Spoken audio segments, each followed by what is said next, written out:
Inspector Alden had, over the years, cultivated a deep suspicion of urgent telegrams. They arrived, as a rule, during the quietest hour of the afternoon, when his small garden required nothing more than a contemplative stare, and his tea had cooled to exactly the temperature he liked. This one was delivered by a breathless boy, who thrust the flimsy paper into his hand as if it might bite. Alden read it on the doorstep, one eyebrow lifting a fraction of an inch. "Please come at once. An extremely disturbing matter. I cannot explain by post. The safety of a member of my household may be at stake. Edith Beckwith, Laurel Lodge." The name belonged to a woman he had met twice at village functions, a widow's unlikely second marriage to a retired colonel who collected carriage clocks and spoke to his spaniel as if it were a subaltern. Alden folded the telegram precisely along its crease and went indoors for his hat. A disturbed lady with a distraught maid was, in his experience, either the prelude to a festering family secret or a thorough waste of an afternoon. The trick was to remain equable until one knew which. Laurel Lodge sat at the end of a lane, lined with lime trees, its red brick mellowed by a century of English damp. Alden was admitted by a parlour maid, whose expression suggested she had been told to expect the police and was trying very hard not to enjoy the drama. She led him into a small drawing-room, where every surface gleamed with the kind of polish that implied fretful hands with too much time. Mrs. Beckwith rose from a chintz armchair as if propelled by springs. "Inspector, thank you. I am so very pleased. Do sit down." She gestured at a tray already laid with tea things, though the pot had not yet been poured. "I hardly know where to begin." Alden sat, placed his hat on the floor beside his chair, and waited. Mrs. Beckwith was a woman of about 50, expensively dressed in a way that had probably suited her 10 years earlier. Her hands moved ceaselessly, touching a brooch, the edge of the tray, a handkerchief tucked into her sleeve. The room held its breath. "Perhaps," he said gently, "you might tell me what has prompted the concern for someone's safety." She gave a tight nod, as if he had confirmed a diagnosis. She dreaded. "It is my maid, Rose. Rose has been with me for 7 years, Inspector. She is not a fanciful girl. Steady, entirely steady. I would not have troubled you otherwise." "A steady maid is a jewel beyond price," Alden observed. "What has unsettled her?" Mrs. Beckwith's gaze flickered to the window. 2 evenings ago, around 7:30, Rose was on the back stairs, the servants' stairs, returning from the linen cupboard. She had no business there at that hour, I realize, but the upstairs landing was full of guests, and she wished to avoid being seen with an armful of pillowcases. She heard something. Alden accepted a cup of tea. He did not particularly want the ritual giving Mrs. Beckwith's hands something definite to do. What sort of something? Voices. On the main staircase, just beyond the baize door, a man and a woman. The man said, and Rose is quite certain of this, "You'll regret this. I promise you, you'll regret this more than anything you've ever done." Then a sort of scuffle or a bump. Rose thought someone might have stumbled against the wall. She held her breath, and then the woman answered, very low. Rose could not catch the words, only the tone. She described it as exhausted. Frightened, but exhausted, as if she had been expecting it. Alden sipped his tea. It was lapsang souchong, smoky and out of place in a summer drawing-room. Did Rose recognize either voice? Mrs. Beckwith set her cup down with a small clatter. "That is the difficulty. She believes the man was my husband's brother, Mr. Ambrose Pettigrew, who is staying with us. But she cannot be entirely sure because the baize door muffles sound. The female voice she could not place at all, except that it was not one of the maids. And, Inspector, there are only 3 women in this house who are not maids.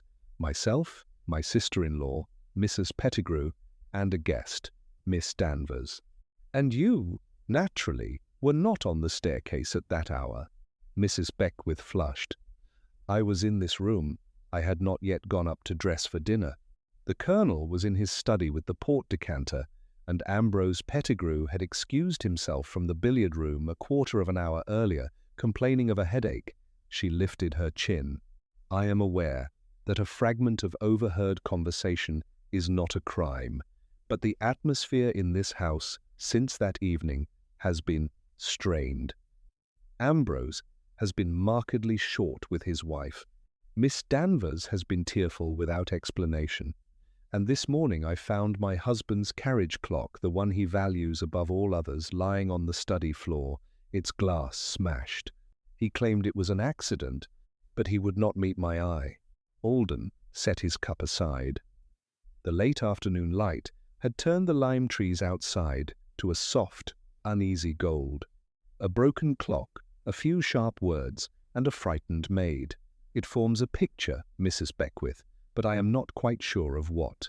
I want you to speak to Rose, she said, with the air of a woman who had rehearsed the request. I want you to ask her yourself. If she is mistaken, if this is all nothing, I will be profoundly relieved.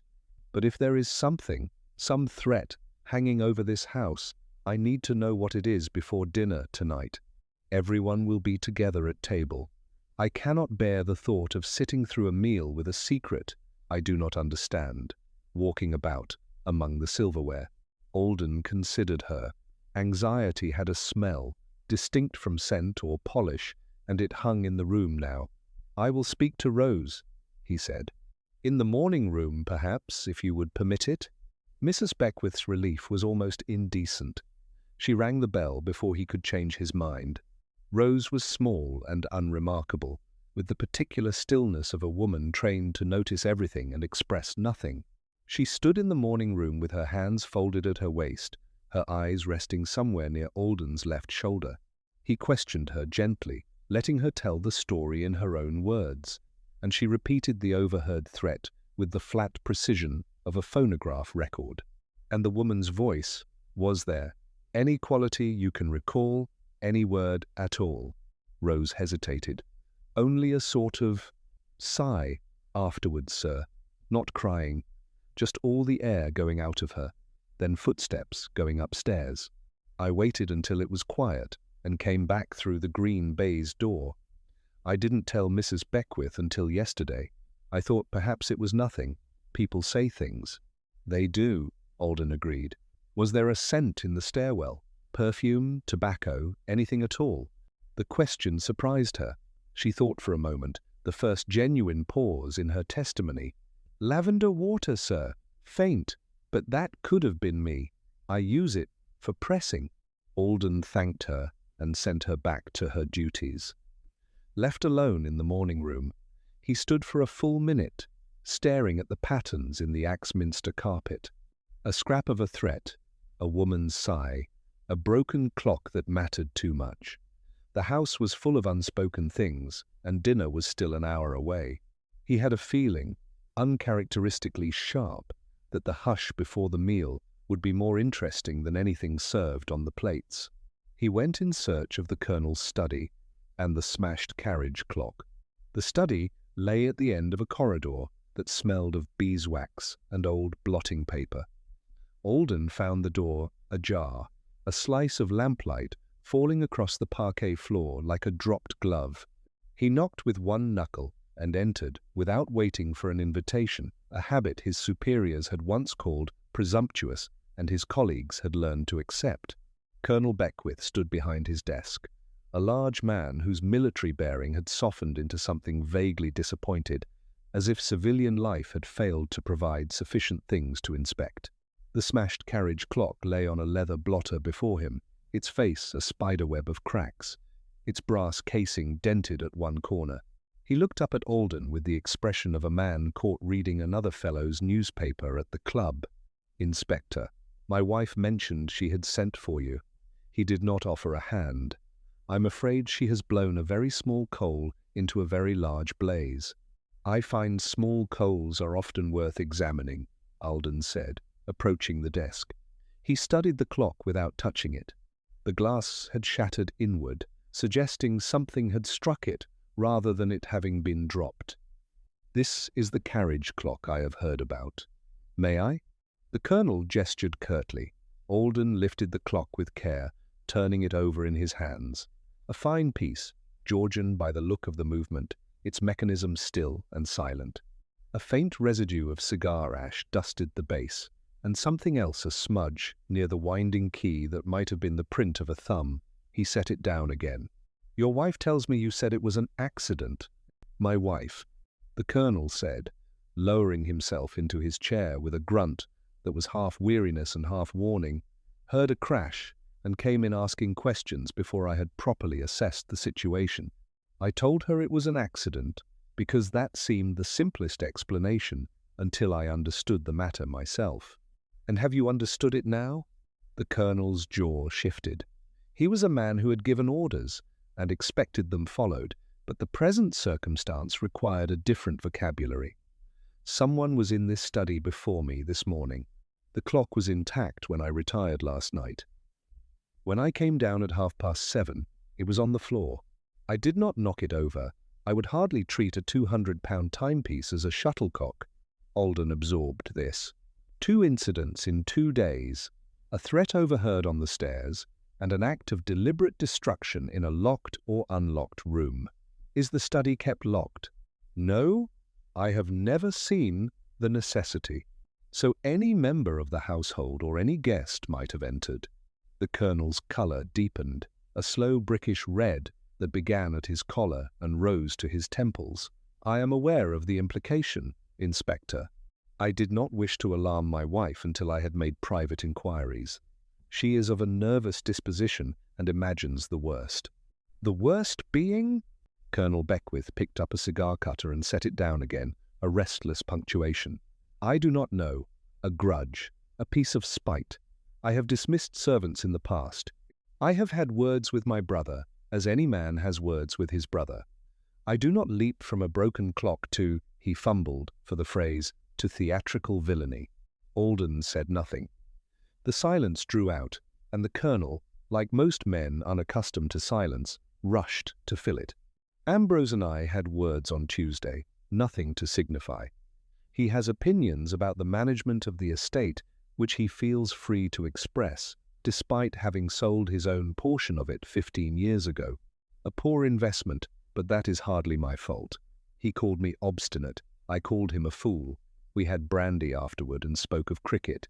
Does that satisfy you?" "It is helpful," Alden said mildly. "And Mrs. Pettigrew?" The colonel's face shuttered. "My sister-in-law is a quiet woman. She has been unwell, or so my wife informs me. I do not pry into the domestic arrangements of other people's marriages." "Miss Danvers, then? She is a guest. What brings her to Laurel Lodge?" This question appeared to give the colonel more trouble than any previous. He walked to the window and stood with his back to the room, a retreat disguised as contemplation. "Miss Danvers is a friend of my sister-in-law. She was invited for a fortnight. She has been here 10 days. She is—" He stopped. "She is a very proper young woman." Alden noted the hesitation. "Has there been any unpleasantness involving Miss Danvers?" "None whatsoever." The answer came too quickly. The colonel turned from the window, his composure reassembled. "Now, if you will excuse me, I must dress for dinner. My wife has impressed upon me that punctuality this evening is a matter of almost spiritual importance. I suggest you join us. The food is tolerable and the wine is excellent, whatever else may be amiss."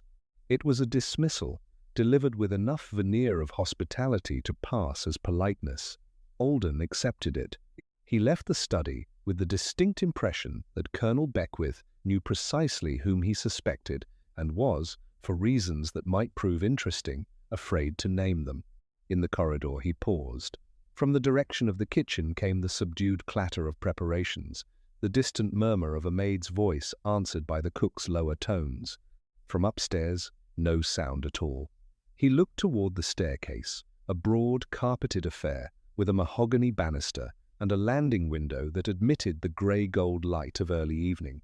"The back stairs," Rose had said, "the baize door." He walked to it now and pushed it open.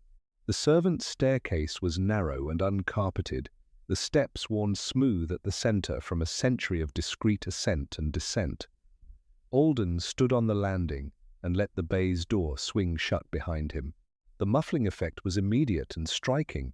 The foyer beyond became a blur of sound, voices reduced to cadence without syllable. Rose might indeed have heard words clearly, only if spoken with force, a threat delivered with the kind of intensity that cuts through felt and wood. He descended to the ground floor and emerged through a second door into a passage near the still room. Here he encountered a woman he had not yet met, middle-aged, solidly built, with hair the color of tarnished silver and a mouth that suggested a lifetime of opinions swallowed for the sake of employment. She carried a stack of folded napkins and stopped at the sight of him with the controlled surprise of a servant who had already heard a policeman was in the house. "You must be Mrs. Otway, the housekeeper." "I am, sir." The napkins remained between them like a linen shield. "Mrs. Beckwith speaks highly of you. I wonder if I might ask you a small question about Tuesday evening." The housekeeper's expression did not alter, but something behind it shifted, a door closing before he could step through. "Tuesday evening, sir. I was in my room from 6:30. A touch of neuralgia. Cook brought me a tray, and I did not come down again until morning." Alden inclined his head. "I am sorry to hear you were unwell. Perhaps someone else among the staff might have been in the passage near the green baize door." Mrs. Otway considered. "You would have to ask the maid, sir. I would not know." She would not know. The phrase was a masterpiece of domestic diplomacy, implying neither ignorance nor knowledge, merely the firm boundary between a housekeeper's duties and a policeman's curiosity. Alden thanked her and watched her retreat toward the kitchen quarters, with the napkins still pressed to her chest like a breastplate. He was being managed, politely, expertly, with all the smoothness of a household that had had too much practice at keeping its face turned to the world, while its hands worked busily behind its back.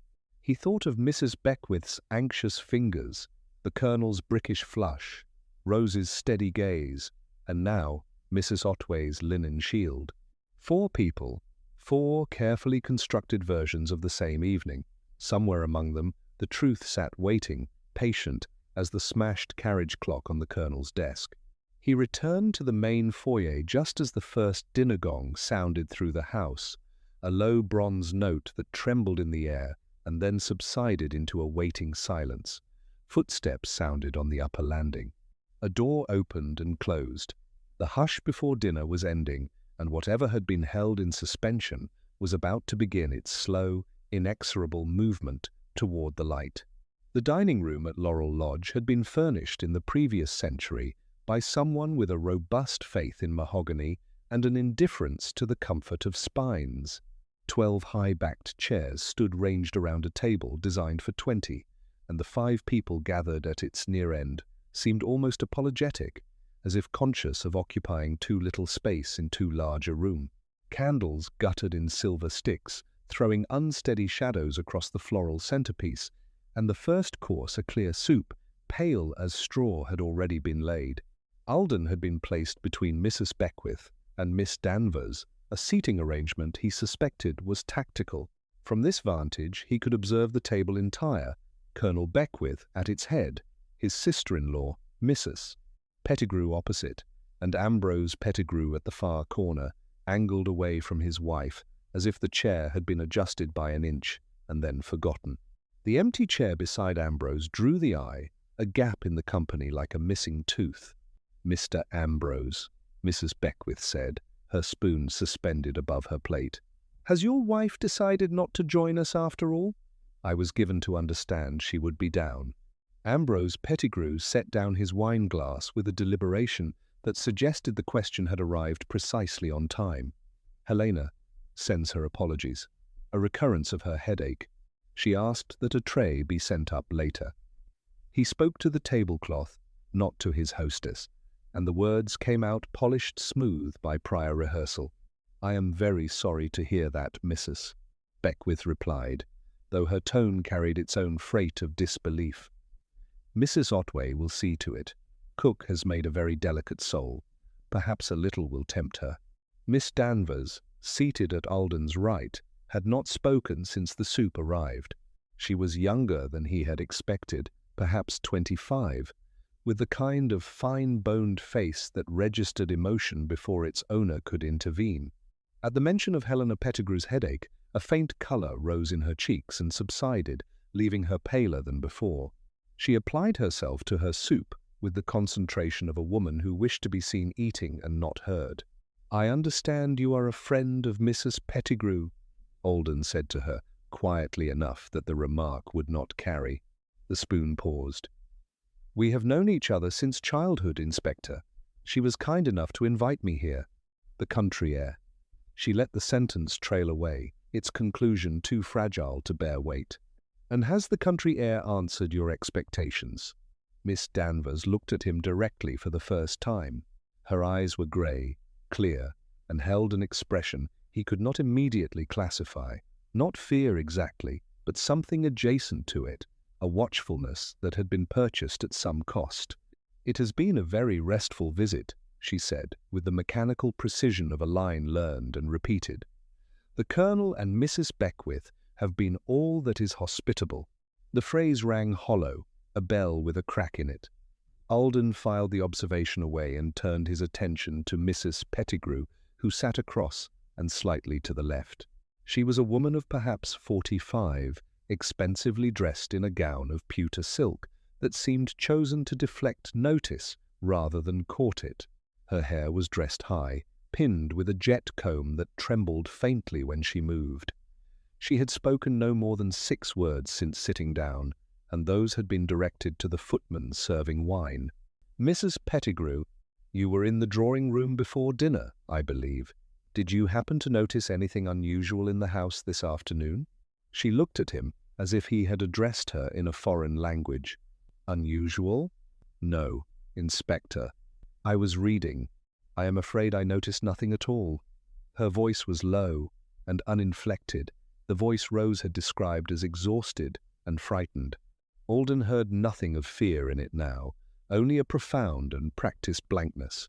Colonel Beckwith cleared his throat, a noise like gravel shifting. "My sister-in-law is a great reader. She can sit for hours with a book and hear nothing that goes on around her. A useful accomplishment in a house full of opinions." He smiled at her, but the smile was a transaction, not a gift, and she received it without returning it. The fish course arrived, a sole bonne femme garnished with mushrooms that glistened in their sauce. The footman moved around the table with soundless efficiency. Alden noted that Mrs. Pettigrew barely touched her plate, her fork moving the fish from one position to another without once reaching her mouth. Ambrose Pettigrew ate with methodical speed, his gaze fixed on a point somewhere above the cruet stand. Miss Danvers had given up all pretense of eating, and sat with her hands folded in her lap, her face a careful blank. "Tell me, Pettigrew," the Colonel said, carving into his soul with more force than the delicate flesh required. "How did you find the shooting this morning? I heard you went out early." Ambrose's jaw tightened. "I did not shoot this morning. I walked as far as the U-copse and returned. The air was close. I thought there might be rain." "Rain? Nonsense. The barometer has been steady for 2 days." The Colonel's tone was dismissive, the way one might correct a child who had mistaken the hour. "You were out for 3 hours. I had assumed you had taken a gun. I sat in the copse. I was thinking." Ambrose set down his fork with a small, definitive click. Is a man not permitted to sit and think on his brother's estate without rendering an account of his movements? A silence fell, the particular silence that arrives when a private quarrel has strayed too close to a public surface. Mrs. Beckwith made a small flutter of intervention, asking the footman to refill the water glasses, and the moment passed. But Alden had seen something in the exchange, a flash of genuine anger on Ambrose's face, swiftly masked, and beneath it, something else, a calculation, perhaps, or a memory that refused to stay buried. The meal continued through a roast and a savoury, courses that arrived and retreated with the smooth mechanics of a household determined to maintain its rituals against some encroaching pressure. Conversation spluttered and died, and was relit a dozen times. The weather, the prospects for the village fete, a rumoured scandal in the diocese that no one quite remembered clearly. Through it all, Alden watched and listened, noting the currents that ran beneath the surface talk, the glances that crossed the candles and fell short, the words that were not spoken but hung in the air like smoke. At 9 o'clock precisely, Mrs. Beckwith rose to lead the ladies to the drawing-room. Miss Danvers stood with an alacrity that was almost unseemly, and Mrs.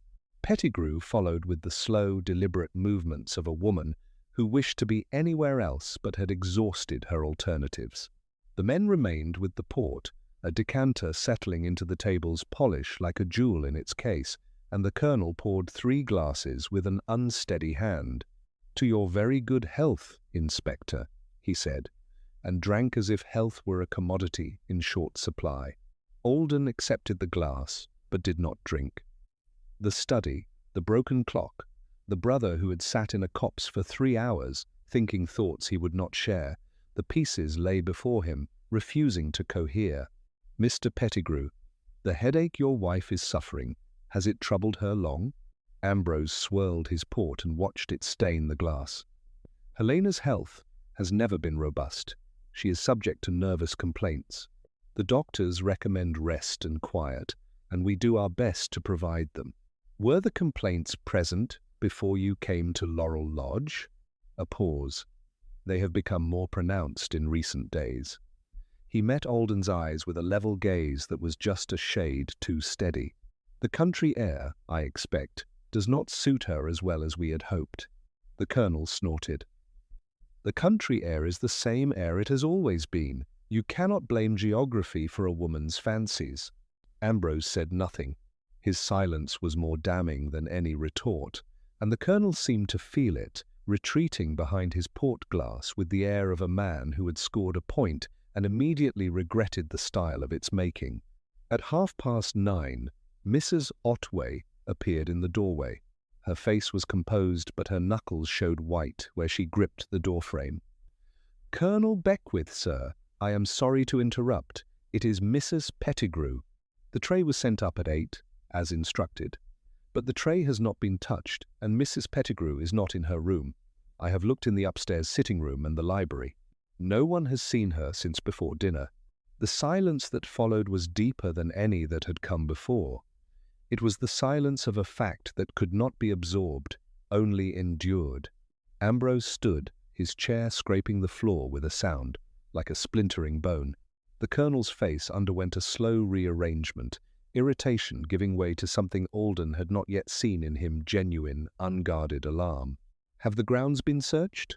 Alden asked, already rising. "Not yet, sir. I came to you first." "Then search them now." He looked at Ambrose. "When did your wife last express any intention of leaving the house?" Ambrose's face was grey. "She did not. She would not. Not at night. She is afraid of the dark." "She has been afraid of the dark since she was a child."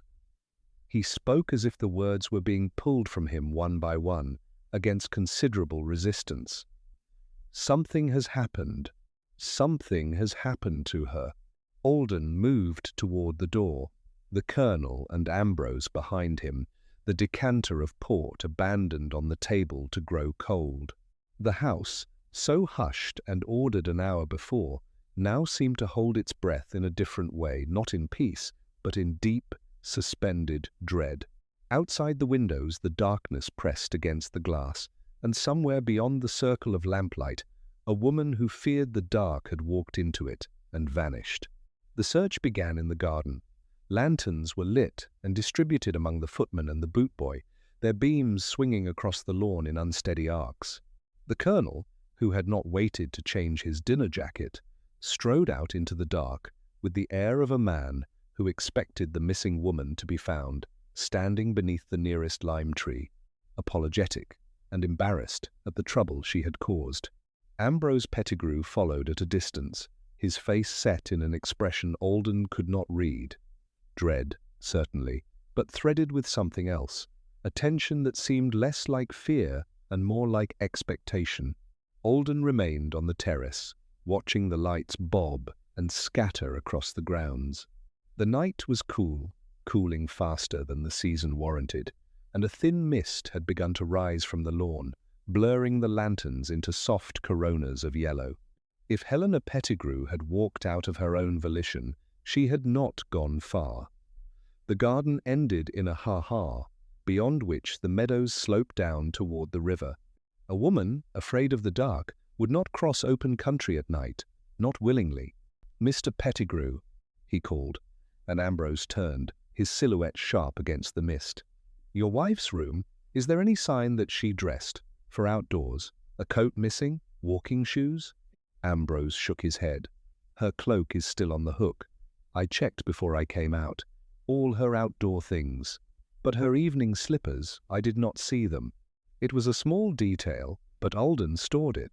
Evening slippers, satin or kid, useless on wet grass.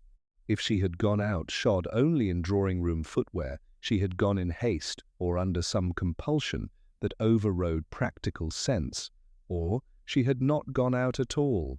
He left the terrace and re-entered the house through the French windows. The drawing-room was empty, the ladies having withdrawn upstairs at Mrs. Beckwith's insistence that they remain together in her sitting-room until word came.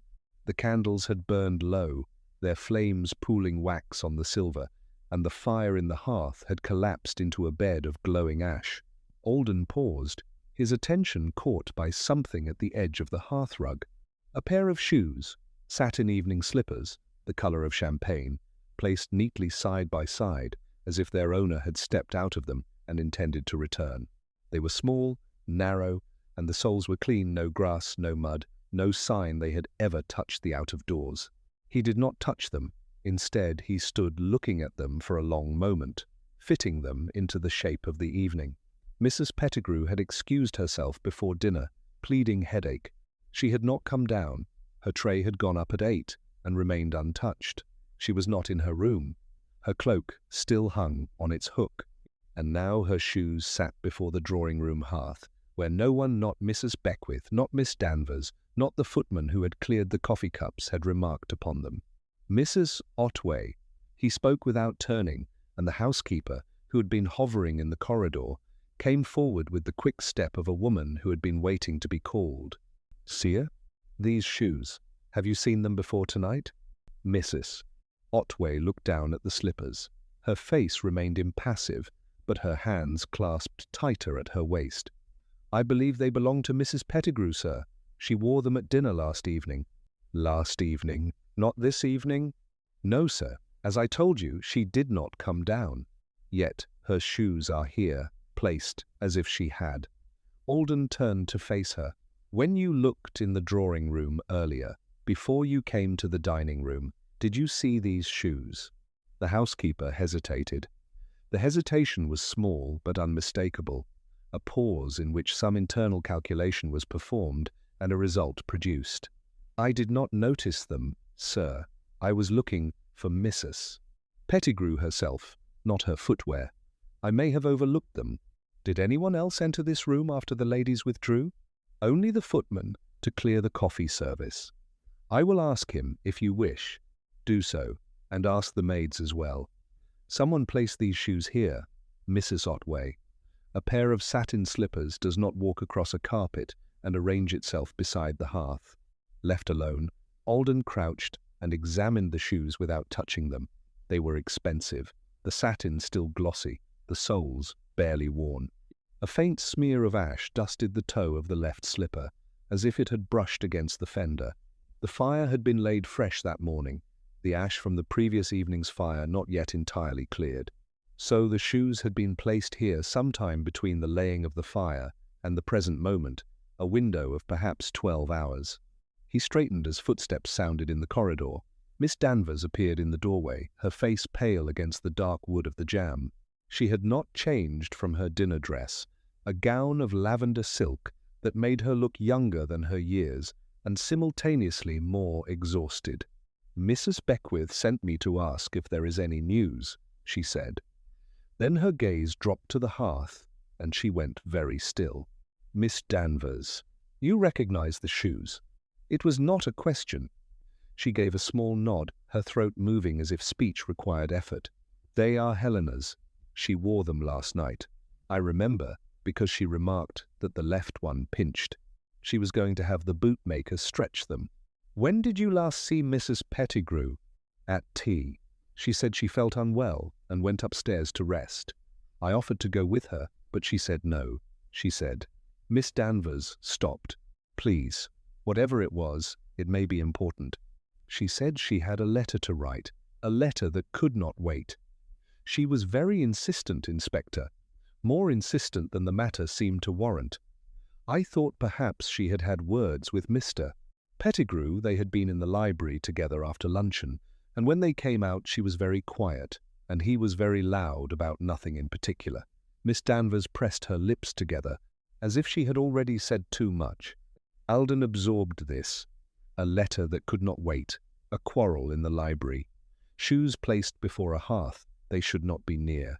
He looked at Miss Danvers, whose grey eyes held that same expression he had seen at dinner watchfulness, and beneath it the unmistakable shimmer of a woman keeping a confidence she was beginning to regret. "Does Mrs. Pettigrew often write letters in the evening?" "No. She dislikes writing. She says it makes her head ache." Miss Danvers drew a breath. "Inspector, do you think something has happened to her?" "Truly?" "I think," Alden said carefully, "that Mrs. Pettigrew left her room this evening, came to this room, removed her shoes, and then went somewhere a woman in satin slippers would not normally go. Where that might be, I do not yet know, but I mean to find out." The search outside continued, lanterns weaving through the mist, and in the drawing-room the empty slippers waited by the dying fire, patient as a question no one had thought to ask. By 11 o'clock the search party had returned from the grounds, with nothing to report but damp boots and a general lowering of spirits. The mist had thickened into a proper fog, the kind that rolled up from the river and settled in the hollows like cold breath, and Colonel Beckwith had been persuaded with some difficulty that tramping through meadows in evening clothes would serve no purpose beyond providing the household with a second invalid. The men reassembled in the hall, their lanterns dripping onto the flagstones, their faces drawn with the particular exhaustion of a crisis that had not yet declared its shape. Mrs. Beckwith descended the stairs as they came in. She had changed into a dressing gown of quilted silk, and her hair, released from its combs, fell about her shoulders in a way that made her look both younger and more frightened.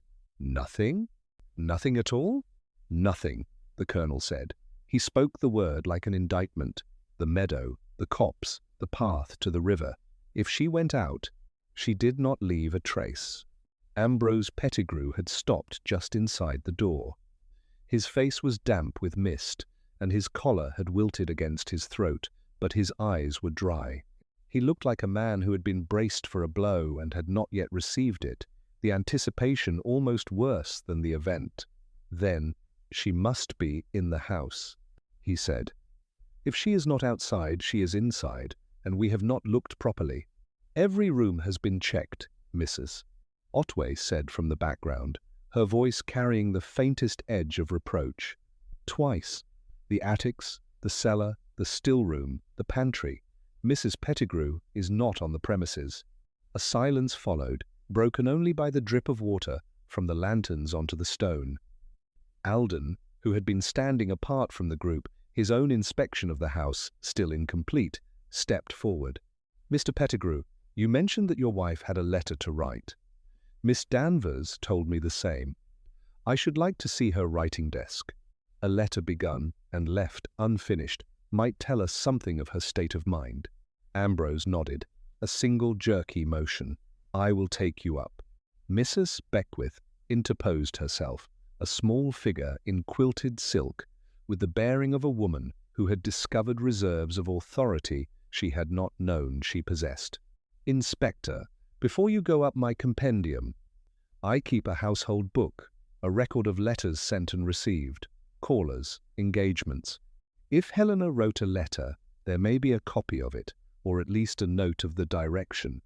She often asked my advice on little matters of correspondence, and I encouraged her to use my book for her own records. I have it here. She crossed to a small escritoire that stood in an alcove beneath the stairs and returned with a volume bound in Morocco leather, its pages edged in gilt. The book fell open with the soft crackle of much-handled paper, and Alden saw that it was indeed a compendium of domestic detail, dates, times, names, the small machinery of a well-managed house, laid out in Mrs. Beckwith's rounded script. "Here," she said, turning to the current week. Tuesday, Helena letter to Mrs. Fortescue, Bath, posted by hand. Wednesday, that was yesterday.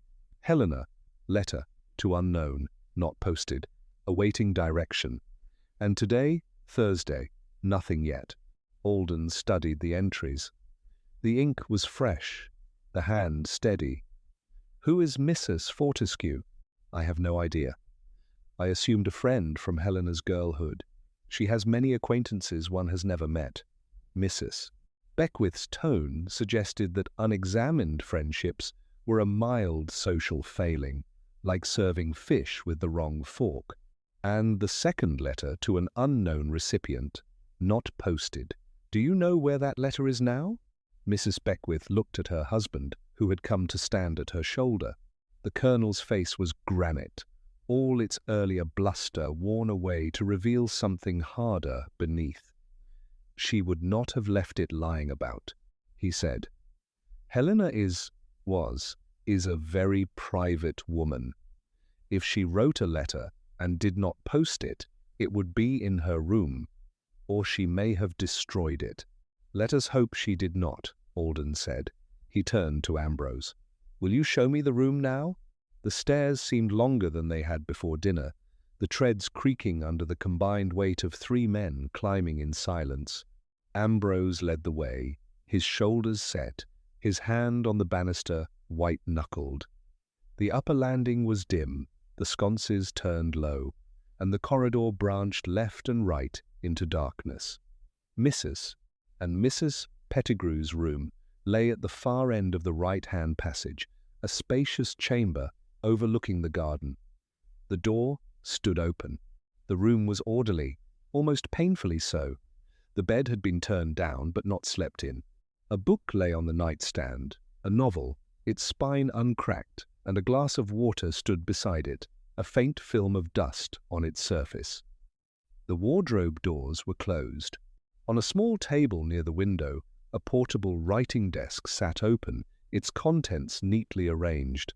A blotter, a penknife, a silver-topped inkwell, and a small stack of notepaper held down by a glass paperweight.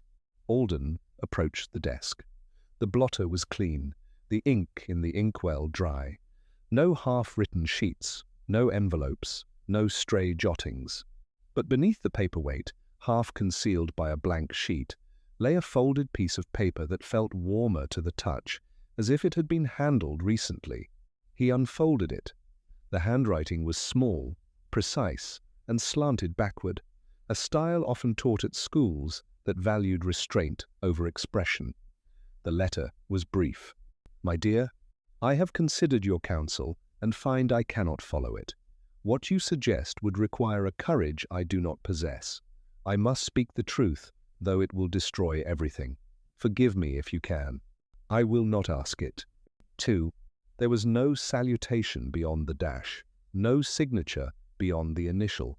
The paper smelled faintly of lavender water, the same scent Rose had mentioned on the stairs. Alden read it twice and looked up at Ambrose, who had remained by the door, as if entering the room required permission. Is this your wife's hand? Ambrose crossed and looked. His face, already grey, seemed to lose what little colour remained. Yes, that is her hand. Did you know she was writing this? No, the word was hoarse. I knew nothing of it. What does it mean, destroy everything? What truth? Inspector, what has she done? Alden folded the letter and placed it carefully in his pocket. I do not yet know, but this letter was written, and then it was left behind, hidden but not destroyed. Whoever it was meant for may not have received it. Or they may have seen it and chosen to leave it here. He looked again at the desk, the orderly room, the bed unslept in. Helena Pettigrew had risen from a sickbed, put on evening slippers, walked to the drawing room, removed her shoes, and vanished. She had written a letter confessing to a truth that would destroy everything, and then she had placed it under a paperweight and walked away. The sequence was logical, but the logic was someone else's. He needed to know whose. "We must speak with Miss Danvers again," he said, "and with Mrs. Beckwith. I believe they both know more about this letter than they have yet told us." Ambrose said nothing. He stood in the doorway of his wife's empty room, staring at the writing desk as if it might yet speak, while the fog pressed against the window like a white and patient animal waiting to be let in. Miss Danvers was not in Mrs. Beckwith's sitting room. She had excused herself, Mrs. Beckwith explained with a tremor of apology, and retired to her own room at the end of the east corridor. The hour was late, and the girl was overwrought, and surely the inspector could speak to her in the morning when everyone had had a chance to collect themselves. Alden listened to this with the patient expression of a man who had heard many reasonable objections and found them all equally beside the point. "I am afraid the morning may be too late," he said. "If Mrs. Pettigrew has come to harm, every hour that passes makes the trail colder. Miss Danvers spoke to her at tea. She may have been the last person in this house to do so." Mrs. Beckwith's composure, already threadbare, gave way at the phrase, "come to harm." She pressed a handkerchief to her lips and nodded, directing him with a gesture rather than words. The colonel, who had been standing at the window staring out at the fog as if it had personally offended him, did not turn. The east corridor was narrower than the main passage, its carpet worn in a line down the center where generations of guests had walked from bedroom to bathroom and back again. A single sconce burned at the far end, and beneath it, seated on a small padded bench with her hands clasped tightly in her lap, sat Miss Danvers. She had not gone to her room after all. She had been waiting. "You have found something," she said. It was not a question. Alden took the bench beside her, a proximity that in other circumstances might have seemed improper, but now felt simply practical. The corridor was quiet, the fog pressing against the window at its end like a blind eye. "I have found a letter in Mrs. Pettigrew's room. It was written, but not sent. It speaks of a truth that would destroy everything, and it asks forgiveness." Miss Danvers closed her eyes. When she opened them again, they were wet but steady. "I told her not to write it. I told her to wait. But Helena was never good at waiting once her mind was made up. Then you know what the letter refers to." She turned to face him, and the movement had the quality of a decision reached after long internal argument. "I know part of it, not all. Helena has been keeping something from her husband, from everyone. She told me because she needed to tell someone, and I was here, and I have known her since we were girls. She trusted me." "What was she keeping?" Miss Danvers drew a breath that seemed to take more effort than the narrow corridor could supply. "There is a man, not here, not in this house. A gentleman she knew before her marriage, someone she believed she would never see again. He wrote to her in the spring. A perfectly innocent letter," she said, "but it reopened something she thought had closed." She answered, and then he wrote again. The correspondence became warmer than it should have been. Was it a compromising correspondence? No. The word came quickly, with force. Helena was not, she would not. But the letters existed, and Ambrose is a jealous man, inspector, not violent, but possessive. He reads her post. He asks questions about every letter that arrives. She was terrified he would find out, and equally terrified that if she stopped writing, the gentleman might appear here demanding an explanation. She was caught between two fears and could not escape either. Alden considered this. The shape of the story was familiar, almost banal. A wife, a secret correspondence, a jealous husband, but the details did not quite fit. The letter I found was not a love letter. It was a confession. She spoke of telling the truth, though it would destroy everything. That sounds less like concealment and more like a decision to reveal. Miss Danvers looked down at her hands. She decided on Tuesday night that she must tell Ambrose. She could not bear the weight of it any longer. I begged her to think carefully, not for her sake only, but because there are other people involved, people whose lives might be damaged by the disclosure. She said she understood, but she could not go on lying. And then on Wednesday, something happened that changed her mind again. She would not tell me what. She said only that the decision had been taken out of her hands. Wednesday, Alden repeated. The day the carriage clock was broken. Yes. I saw her coming out of the Colonel's study that afternoon. She looked, I have never seen her look that way, stricken and also relieved, as if the worst had already happened and she had survived it. Alden filed this with the other oddments, the smashed clock, the overheard threat, the shoes by the hearth. A pattern was beginning to form, not yet clear, but present, like the first few notes of a melody heard through a closed door. The gentleman in question, do you know his name? Miss Danvers hesitated. She never told me. I did not ask. I did not want to know. That was cowardly of me, I suppose. Or loyal. Sometimes the distinction is thin. Alden rose. You have been very helpful, Miss Danvers. I have one more request. When Mrs. Pettigrew spoke of other people who might be damaged, did she mention anyone by name? Anyone in this house? The pause that followed was the longest yet. Miss Danvers stood, smoothing her lavender silk with hands that were not quite steady. She mentioned the Colonel, she said quietly, not by way of accusation, more as if she were sorry for him. She said he had been kind to her, kinder than she deserved, and that she hated the thought of what the truth would do to him. I do not know what she meant by that. Alden did, or he was beginning to. He thanked her and left her in the corridor beneath the single sconce, a slight figure in lavender silk, keeping vigil for a friend who had walked into the fog and not returned. Downstairs, the hall was empty. The search party had dispersed to their rooms, the lanterns extinguished and left in a dripping row by the door. Alden found his way to the library, a long room lined with books that smelled of leather and disuse, and there he discovered Ambrose Pettigrew sitting alone in the dark with a glass of brandy he had not touched. Mr. Pettigrew, I have a question that may seem impertinent. Ambrose looked up. His face was haggard, the face of a man who had been staring at a single thought for too long. At this point, Inspector, I am not sure impertinence exists.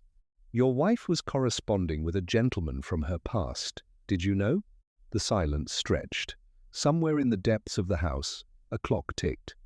Yes, Ambrose said. I knew. I have known for a fortnight. I found one of his letters. It was not well hidden. I confronted her on Tuesday evening, on the stairs, before dinner. I said things I should not have said. I threatened. He stopped, rubbed his face with both hands. I threatened to expose him, to ruin him, to make certain he never wrote to her again. I was angry. I am not proud of it. Did you threaten your wife? I promised she would regret it. The correspondence, the secrecy, all of it. He met Alden's eyes, and there was no evasion in his gaze, only a dull, exhausted honesty. I did not harm her, Inspector. Whatever you may think of me, I did not harm her. I loved her. I love her. Even when I was angriest, I loved her. Alden nodded slowly. The threat on the stairs now had a name and a context, but the woman who had received it was still missing, her satin shoes still waiting by a cold hearth. The gentleman's name, Mr. Pettigrew. I must have it. Ambrose picked up the brandy glass, set it down again.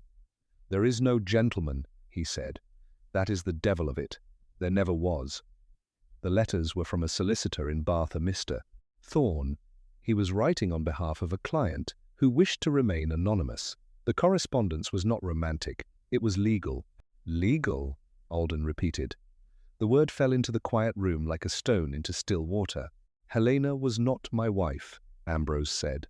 Not legally.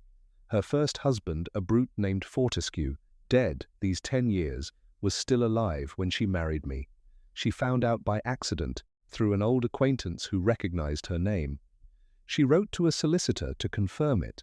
The letters were about annulment, inheritance, the legal tangle of a marriage that should never have taken place. She was not unfaithful. She was terrified. And now she is gone. Alden stood very still.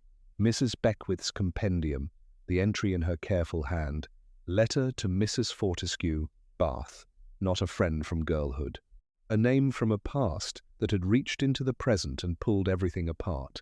The pieces shifted, rearranged, and for the first time that evening, Alden felt the cold certainty that the worst was not yet over, that it had, in some sense, only just begun.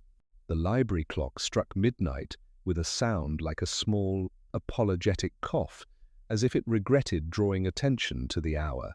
Alden remained seated opposite Ambrose Pettigrew, the brandy between them untasted, the new facts settling into the quiet with the weight of stones dropped into deep water.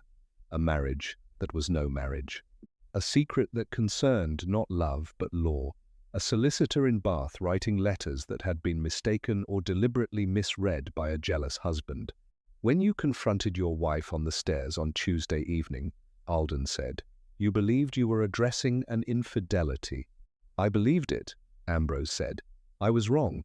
And she did not correct your misapprehension? Ambrose looked at his hands. They were broad, capable hands, the hands of a man who had spent more of his life outdoors than behind a desk, and they trembled faintly now. She tried. I would not listen. I was too angry. I had been nursing the suspicion for days, turning it over and over, and when I finally spoke, I was not in a mood to hear explanations. I told her she would regret it, the deceit, the letters, all of it, and I left her on the stairs. I did not see her again that night. She took a tray in her room. And since then? Did she try again to explain? On Wednesday morning, she came to me and said she had something to tell me, something that would change everything between us. I thought. He broke off, his throat working. I thought she meant to confess the affair. I told her I was not ready to hear it. I told her to wait until I could be calm. She agreed. She said she would write it all down, and I could read it when I was prepared. That was the last real conversation we had. Alden turned this over in his mind. A confession written down. The letter in his pocket, addressed to no one, signed only with an initial. The letter I found in her room. My dear, I have considered your counsel and find I cannot follow it. That is not a letter to you. That is a letter to someone advising her to keep silent. Ambrose looked up, his expression sharpening. Miss Danvers. She told me she had advised Helena to wait. She said the truth would do more harm than good. Miss Danvers knew the truth? The whole of it? She knew about the marriage. Helena told her everything. They were girls together. There were no secrets between them. A note of bitterness crept into his voice. More trust for a school friend than for a husband. Alden did not point out that the husband in question was, in the eyes of the law, no husband at all. He was thinking of Miss Danvers, pale in her lavender silk, choosing her words with the care of a woman walking on thin ice. She had known everything and revealed only what suited her. A loyal friend, or a careful one. Mr. Pettigrew, I must ask you a difficult question. Did your wife have any reason to fear for her safety? Not from you, from anyone else in this house? The question hung in the air. Ambrose opened his mouth, closed it, and then did something unexpected. He laughed, a short, mirthless sound that was half sob. You are asking if someone wanted to harm her. Inspector, the truth she was concealing did not damage her alone. If it came out, if it became known that our marriage was invalid, every penny of her inheritance would revert to her first husband's estate. My brother has been living on the expectation of that inheritance for years. He has debts, substantial debts. Helena's money was to settle them. Your brother, Alden repeated. Colonel Beckwith. The colonel married my sister-in-law for her first husband's fortune, and that fortune is tied up in trusts and entailments. Helena's money was the bridge. If the marriage is void, the money vanishes. The colonel faces ruin. Ambrose met Alden's eyes. I have known this since Tuesday. I have been trying to decide what to do with the knowledge. And now Helena is gone. Alden rose. The library felt suddenly close, the rows of books pressing in like witnesses who had seen too much and said too little. I must speak with your brother, now. He found the colonel, not in his study, but in the morning room, standing before the cold fireplace, with a cigar that had gone out, and a face that looked as if it had aged 10 years since dinner. Mrs. Beckwith was with him, still in her quilted dressing gown, her hand resting on her husband's arm in a gesture that was either comfort or restraint. Inspector. The colonel did not turn.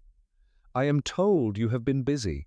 I have been learning the truth about Mrs. Pettigrew's marriage, Alden said. I believe you knew it already.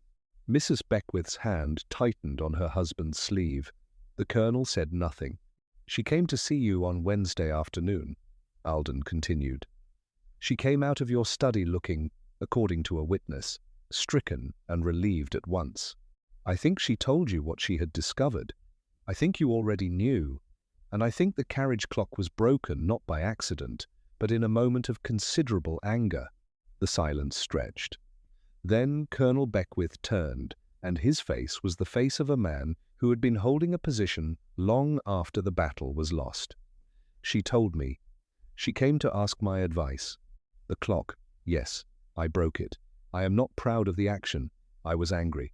Not at her, at the situation, at the stupidity of a legal technicality that could undo 2 families. What advice did you give her? The colonel looked at his wife, and something passed between them, a silent communication that Alden could not interpret. I told her to keep silent, he said, to burn the letters, to instruct the solicitor to close the matter, to say nothing to Ambrose or anyone else. The marriage could continue as it was. No one need ever know. And if she refused, then we would all be ruined. The words fell into the room like a stone into a pool. She said she needed time to think. She said she would write to her advisor, Miss Danvers, I assume, and make a decision by Friday. I did not threaten her, Inspector. Whatever you may think, I did not threaten her. She was the one person in this house I could least afford to lose. The door opened softly, and Rose the maid stepped into the room. Her face was pale, her cap slightly askew, and she looked as if she had been running. Begging your pardon, sir, ma'am, I heard voices. I thought I should come. Come with what? Alden asked. Something I remembered, sir, about the stairs. There was something else I heard on Tuesday evening before the quarrel. I did not think it mattered, but now. Tell me. Rose took a breath. It was earlier, sir, around 6. I was on the back stairs with the linen. The baize door was open, a crack Mary from the kitchen had propped it with a pail while she fetched coals. I heard Mrs. Pettigrew's voice on the main stairs, clear as anything. She was talking to someone, but I only heard her side. She said. Rose paused, her hands twisting in her apron. Go on, Alden said. She said, You must not ask me again. I cannot give you what you want. I have given too much already. Then she said, Please, let me pass. I will not speak of this to anyone, if you will only let me pass. And then, footsteps, going up. I did not see who she was talking to. I did not look. I was afraid of being seen myself. Alden looked at the colonel. The colonel's face was white. Mrs. Beckwith had gone very still, her hand frozen on her husband's arm, her eyes fixed on Rose with an expression that was not surprise but something closer to dread.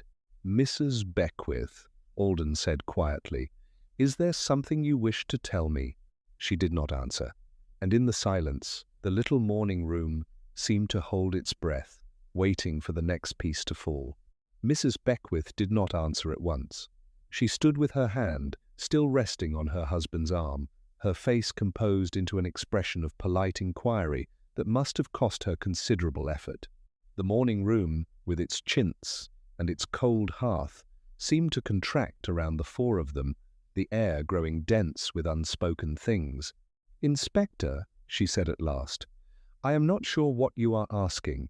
Rose has remembered a fragment of conversation. It is helpful. of course, but I do not see how it concerns me." Rose had withdrawn to the doorway, her cap still askew, her eyes moving between the inspector and her mistress with the quick, anxious attention of a mouse caught in the open. Alden dismissed her with a nod and a quiet word of thanks, and she vanished into the corridor with palpable relief. "You were not on the stairs at 6 o'clock on Tuesday evening," Alden said when the door had closed. "You told me you were in the drawing room until you went up to dress. But someone spoke to Mrs. Pettigrew. Someone asked her for something she could not give, and I think you know who that someone was." Mrs. Beckwith drew a breath. The Colonel made a movement as if to speak, but she pressed his arm and he subsided. "You are quite right," she said. "I was not on the stairs. But I know who was, and I have been trying to decide whether to tell you. The person who spoke to Helena that evening, the person who asked her for money, and not for the first time, was Miss Danvers." The name fell into the quiet room with the weight of something that had been waiting to be spoken. Alden absorbed it without surprise, though the shape of the revelation altered the picture in ways he had not anticipated. "Miss Danvers asked Mrs. Pettigrew for money. She has been doing so for some time. Helena told me in confidence, the day before yesterday, after the scene on the stairs. She was distressed. She said Miss Danvers had been pressing her for a loan, a substantial loan, and had grown insistent. Helena had refused, and Miss Danvers had not taken the refusal kindly. What was the money for?" Mrs. Beckwith's composure slipped a fraction. "I do not know precisely. Helena did not say. She was very guarded, even in confidence. But she implied that Miss Danvers was in some difficulty, something she could not resolve alone, and that the friendship had become strained. She was afraid of losing her, and equally afraid of what Miss Danvers might do if the money was not forthcoming." Alden thought of Miss Danvers in her lavender silk, the careful words, the wet eyes, the watchfulness. "A loyal friend," she had said. A friend who had advised patience, caution, silence. But the advice now wore a different complexion.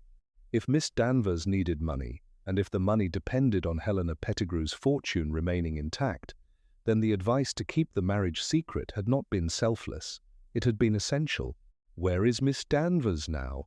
"In her room, I believe. Shall I send for her?" "No," Alden said. "I will go to her. But first, Colonel, the picture in the library, the photograph on the mantelpiece. Who is it?" The question appeared to startle the Colonel from his brooding silence. "The photograph? It is my brother and myself, taken at a regimental dinner some 15 years ago. Why do you ask?" "I noticed it when I was speaking with Mr. Pettigrew. There is a woman in the background, seated at a table. I did not recognize her at first, but something about her face was familiar. She is younger in the photograph, but I believe she is Mrs. Pettigrew, Helena." The Colonel's face underwent a slow, painful rearrangement. Yes, she was there. Her husband, her first husband, Fortescue, was a guest that evening. She was with him. I did not know her then, not to speak to. We met formally only years later, after Fortescue died, when Ambrose brought her to Laurel Lodge. I had forgotten she was in the picture. Did Mrs. Pettigrew know the photograph was there, on display? The Colonel opened his mouth, then closed it. It was Mrs. Beckwith who answered, her voice very quiet. "She knew. She mentioned it to me once, not long after she arrived. She said it was strange to see herself there, a ghost from a former life, preserved in silver nitrate and sitting on a shelf as if she had never left. She asked me if we might put the photograph away, but I told her it was the Colonel's favorite. I did not think it mattered." Alden looked at her. "Mrs. Beckwith, I think it matters very much. A woman discovers that her marriage is invalid, that her first husband's shadow has fallen across her second life. And every day, in the library, she passes a photograph of herself with that first husband. A photograph no one else has noticed or thought to remove. A constant reminder of the secret she is carrying. Who else in this house has studied that photograph?" No one answered. The question hung in the air, and Alden left it there, a seed that might yet bear fruit. He excused himself and went in search of Miss Danvers. The fog was thinner now, the moon breaking through in pale patches, and the corridor windows showed the garden emerging in shades of silver and black. The house was quiet, the kind of quiet that comes after a crisis has been absorbed but not resolved, and Alden's footsteps on the stairs were the only sound. Miss Danvers was not in her room. The door stood open, the bed turned down, the lamp still burning on the nightstand. Her cloak was gone from its hook, and her walking shoes, stout brown leather, practical for country lanes, were missing from the wardrobe. On the dressing table, propped against the mirror, lay a sealed envelope addressed to Inspector Alden in a hand he now recognized. The backward slanting script of a woman taught to value restraint over expression. He opened it and read, "Inspector, by the time you read this, I will have gone to the police in the village. I should have gone sooner. I knew what Helena meant to do, and I did nothing to stop her. I knew the danger she was in, and I said nothing. I have been a coward. I have been worse than a coward. I have profited from silence, and I cannot live with it any longer. Helena was more than my friend. She was my only confidant. When I fell into difficulty, a debt, a foolish entanglement, she helped me without question. When I asked for more than she could give, she still did not turn me away. And when she decided to tell the truth about her marriage, I begged her not to, because I knew the truth would cut off the money I needed. I put myself before her safety. I will have to live with that. I do not know where Helena has gone. I do not know if she is alive or dead, but I know who drove her to it, and I should have spoken sooner. Ask the Colonel where he went on Wednesday evening, after dinner. Ask him what he said to Helena in the library, and what she answered. The photograph, Inspector. Look again at the photograph. See, V.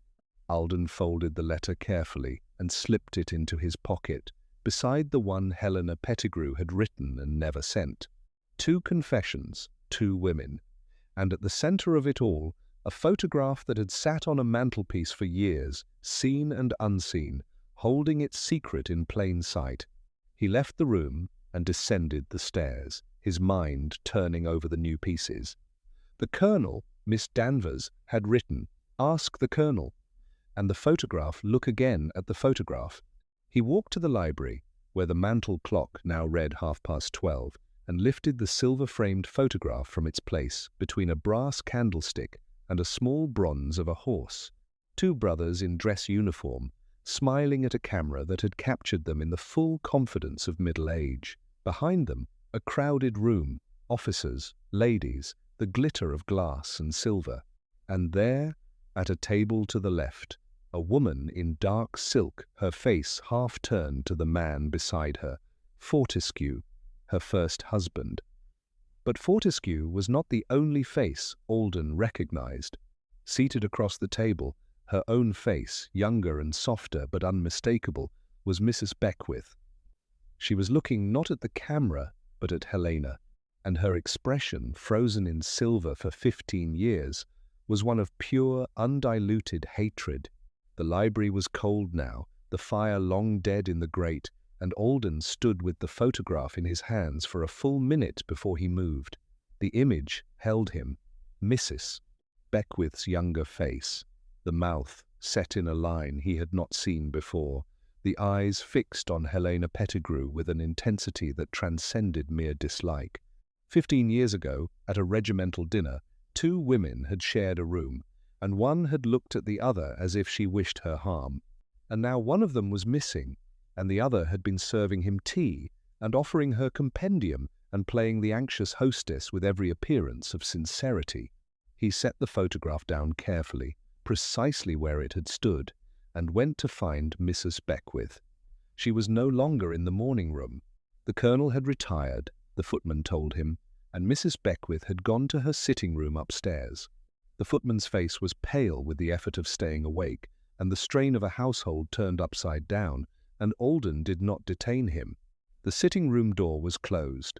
Alden knocked, and Mrs. Beckwith's voice answered, low and steady.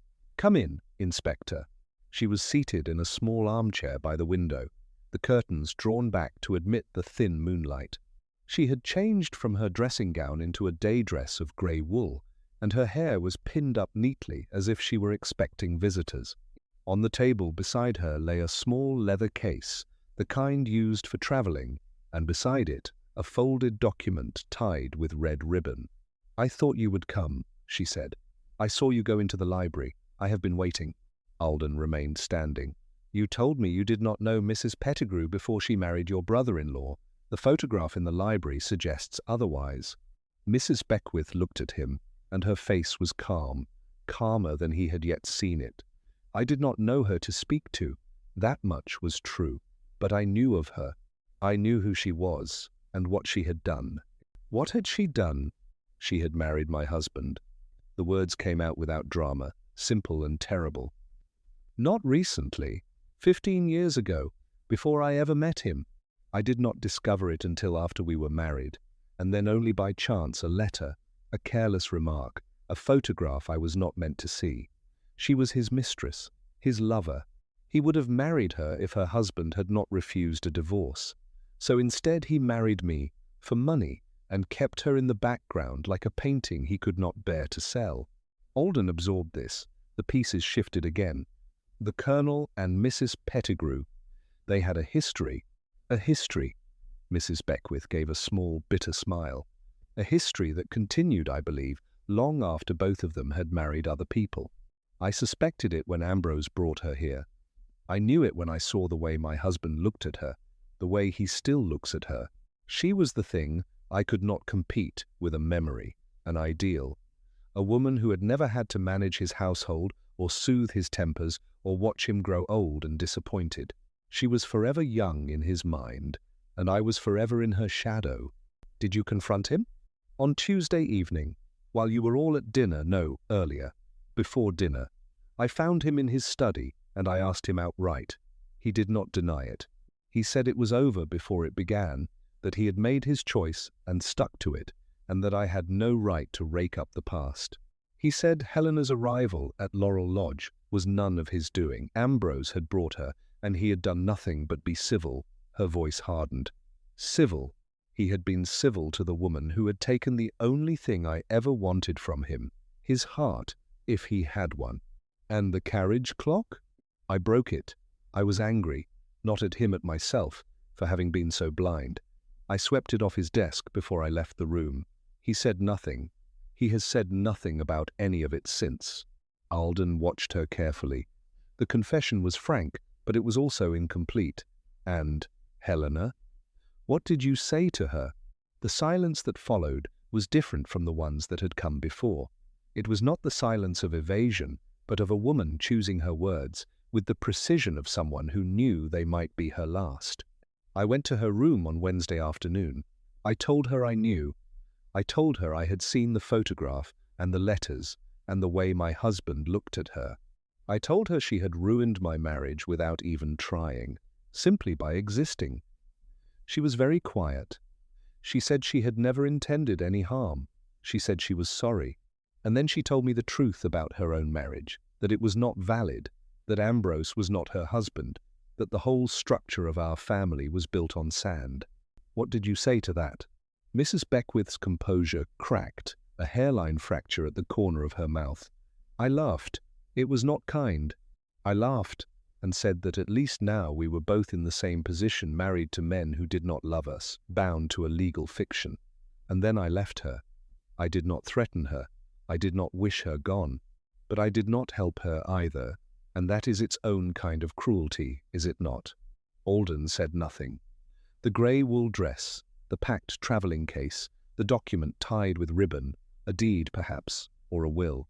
She was prepared for something, but he was not yet sure what. "Where is Mrs. Pettigrew?" he asked. Mrs. Beckwith rose and walked to the window. The garden lay silver and black below. The yew copse a dark smudge against the meadow. "I do not know. I have been sitting here trying to decide whether to tell you something, and I find I must." She was fond of the yew copse. She used to walk there in the afternoons, when the light was low. She said it reminded her of a place she had known as a girl. The men did not search there. They searched the river path, the meadow, the lane, not the copse. They said the trees were too dense. Alden was already moving. "Mrs. Beckwith, will you be here when I return?" She turned from the window, and her face was very tired, the face of a woman who had been holding a pose for 15 years and had finally set it down. "I will be here. There is nowhere else I wish to go." The garden was cold, the mist clinging to the grass in patches that shone in the moonlight. Alden found a lantern by the terrace door and lit it with the stub of a candle left on the step. The flame caught and steadied, and he walked out across the lawn toward the dark shape of the yew copse. The trees rose before him, ancient and dense, their branches interlaced in a canopy that had swallowed the light for centuries. Beneath them the air was still, the fog thinner, the ground soft with a century of fallen needles. He saw her almost at once. She lay at the base of the oldest yew, her body half curled against the trunk, her pewter silk gown dark with damp. Her face was pale and peaceful, her eyes closed, her hands folded at her breast as if she had lain down for a nap and simply never woken.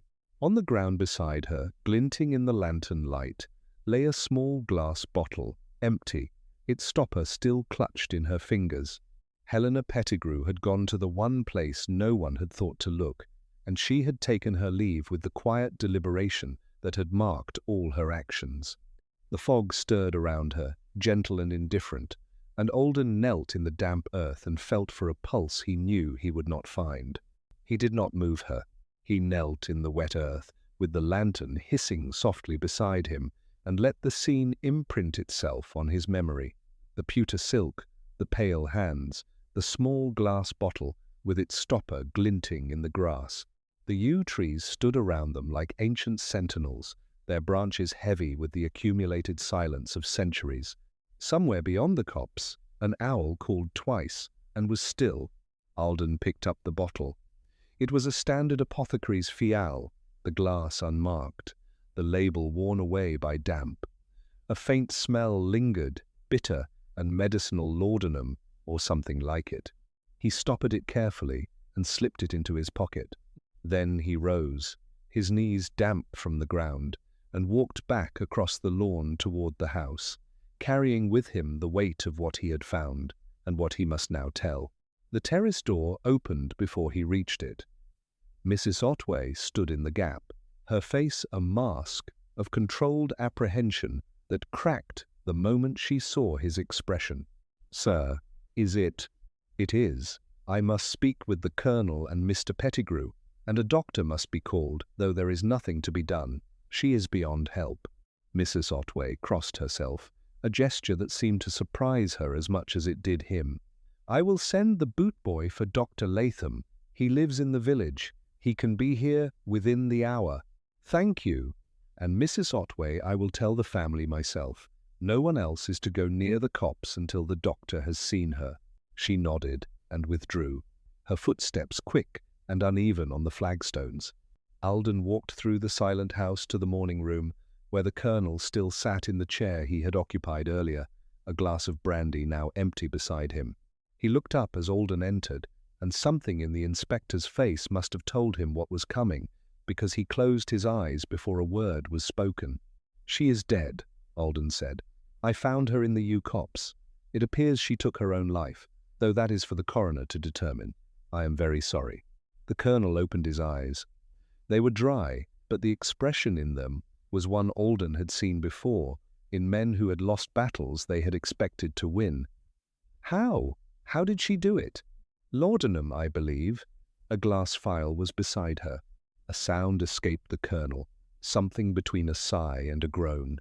He covered his face with both hands and sat motionless, a man turned to stone by a grief he could not fully claim. Alden waited. There would be time for questions later. For now, the silence was its own kind of evidence. It was broken by footsteps in the corridor, quick and unsteady. Ambrose Pettigrew appeared in the doorway, still in his wilted dinner clothes, his face ravaged by a night that had stripped him of everything but the bare mechanics of breathing. "I heard voices." "I heard." He stopped, looking from the inspector to his brother, and the truth hit him like a physical blow. "No, no. Where is she? Where is my wife?" "In the yew copse," Alden said quietly. "I am truly sorry, Mr. Pettigrew." Ambrose made a sound that was not a word, turned, and walked out again. Alden let him go. Grief took its own shape, and a man who had learned his marriage was a fiction might grieve in ways no outsider could measure. The house stirred around them. A maid appeared with a candle, was dismissed by Mrs. Otway, and retreated. The bootboy's footsteps clattered on the drive as he set off for the village. In the sitting-room upstairs, Mrs. Beckwith had not moved from her chair by the window. Alden found her there, still in her grey wool dress, the travelling case still beside her. "You found her," she said. "I found her. You knew where she would be." Mrs. Beckwith looked at her hands. "I suspected. When I told her on Wednesday that her marriage was invalid, that the whole thing was a legal nullity, she said something I could not forget. She said that the U-Copse was the only place in the world where she had ever felt truly at peace. I thought it was a passing remark. I did not realize it was a destination. She had a bottle of laudanum. Do you know where she obtained it?" I gave it to her. The words came without hesitation, flat and final. "Months ago, when she first arrived, she suffered from neuralgia, and Dr. Latham had prescribed it. The village dispensary is unreliable, so I gave her a bottle from my own store. I have taken it for years, for sleeplessness. I did not think." She stopped. "No, that is not true." "I did think. On Wednesday, after I spoke to her, I thought of that bottle and what it contained, and I did not go to her room to take it back. I did not warn anyone. I let it lie." Alden considered this. "Did you wish her dead?" The question hung in the room, brutal in its simplicity. Mrs. Beckwith met his eyes, and for the first time he saw her clearly. Not the anxious hostess, not the slighted wife, but a woman who had lived for 15 years in the shadow of another and had found the shadow darker than she could bear. "I wished her not to be here," she said. "I wished her gone, erased, never having existed. But then I spoke to her again. On Thursday morning, she came to me and apologized. She said she was going to tell the truth about her marriage, and then she was going to leave Laurel Lodge and make no claim on anyone. She would go quietly, she said, and never trouble us again. She asked my forgiveness. I did not give it." "Why not?" "Because forgiveness would have meant admitting she had something I wanted. And she did. She had my husband's love, and I could not forgive her for that, no matter what she did. So I said nothing, and now she is dead, and I have my house back, and my husband to myself, and I will carry that silence to my own grave." Alden stood looking at her for a long moment. Then he nodded, a small inclination of the head that conveyed nothing of what he thought. "Thank you for telling me. I will need to speak with Dr. Latham when he arrives. Until then, I would be grateful if you would remain in your room." He left her sitting by the window, the moon silvering her grey dress, the travelling case still packed beside her. The landing was quiet. The sconces had burned low, and the shadows lay thick on the carpet. Alden walked slowly to the top of the staircase and stood for a moment, looking down into the hall, where the first grey light of dawn was beginning to seep through the fanlight above the door. He had found the body, but the case was not yet closed. There were too many pieces that did not fit, too many versions of the same story, too many silences that spoke louder than words. He had one more conversation to hold, one more witness to question, and then perhaps he would understand what had really happened under the yew. Dr. Latham arrived at 1:30 in the morning, a small, precise man with a black bag and an expression of settled melancholy that suggested he had been woken from deep sleep and had expected no better. He examined the body in the U-Copse by lantern light, confirmed what Alden already knew, and made out the certificate with the neat, unhurried hand of a man who had signed too many such documents to be flustered by one more, laudanum poisoning, self-administered. Death had occurred, he estimated, between 9 and 10 o'clock on Thursday evening, precisely the hour when the household had been seated at dinner, passing the sole bonne femme and pretending that nothing was amiss. By dawn, the house had settled into the peculiar stillness that follows catastrophe. The maids moved about their duties with hushed footsteps and downcast eyes. The boot-boy, returned from the village, sat on the back steps and stared at nothing. Mrs. Otway had taken charge of the practical arrangements with the grim efficiency of a woman who had long expected disaster and was almost relieved to meet it at last. Alden had not slept. He stood in the foyer as the first pale light slanted through the fanlight, his hat in his hand, his coat still damp from the garden. The case was, in one sense, closed. A woman was dead by her own hand, and the reasons were plain enough. A marriage that was no marriage, a past that would not stay buried, a household of people who had each, in their own way, failed her. But there was one piece that still nagged at him, one small irregularity that refused to lie flat. The shoes, the satin slippers by the hearth. He walked back into the drawing-room. The fire had been relit by some conscientious maid, and the slippers still sat beside the fender, untouched. He stood looking at them, and then he heard a soft step behind him. Rose. She had come in quietly, a dustpan and brush in her hands, and she stopped when she saw him. "I am sorry, sir. I did not mean to disturb you." "You are not disturbing me. In fact, I am glad you are here." He indicated the shoes. "You were on the back stairs on Tuesday evening when you heard Mr. Pettigrew threaten his wife. You were there again. On Wednesday evening, you heard footsteps. I wonder if you were on the stairs on Thursday evening as well, last evening, at around 10 o'clock. Rose's face, already pale, grew paler. "I was, sir. I was bringing down the hot water bottles from the rooms.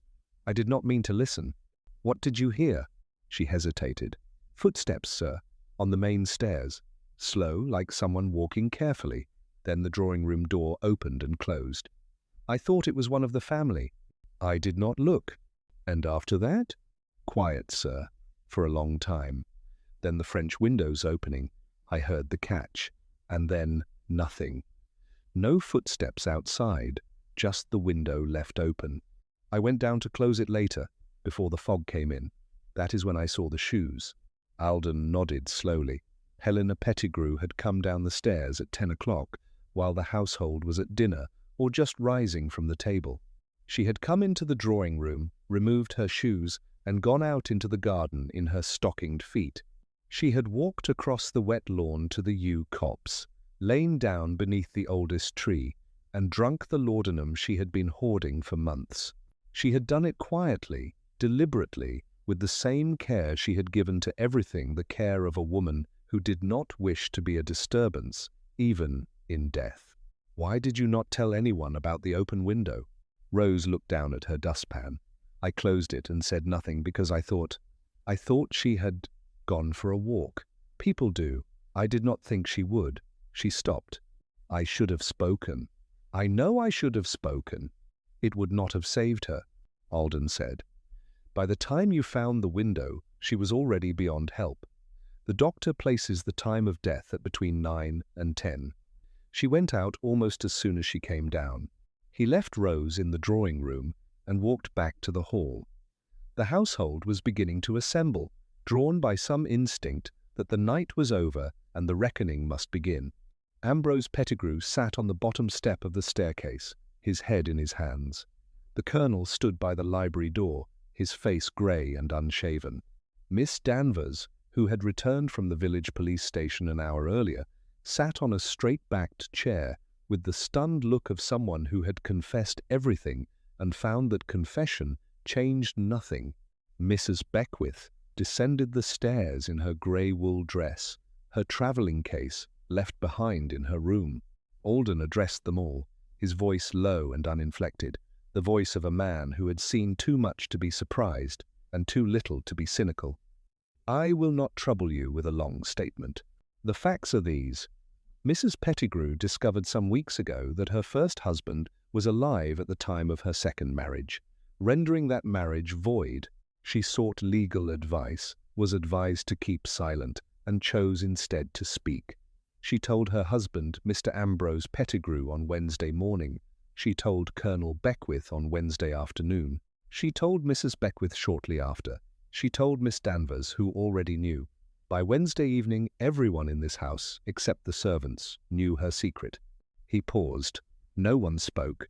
On Thursday evening, at 10 o'clock, she left her room, descended this staircase, removed her shoes in the drawing-room, and walked into the garden.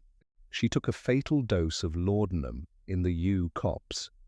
The coroner will record a verdict of suicide. There is no evidence of foul play. Ambrose looked up, his face ravaged. Then it is over. She is gone because she could not bear the truth.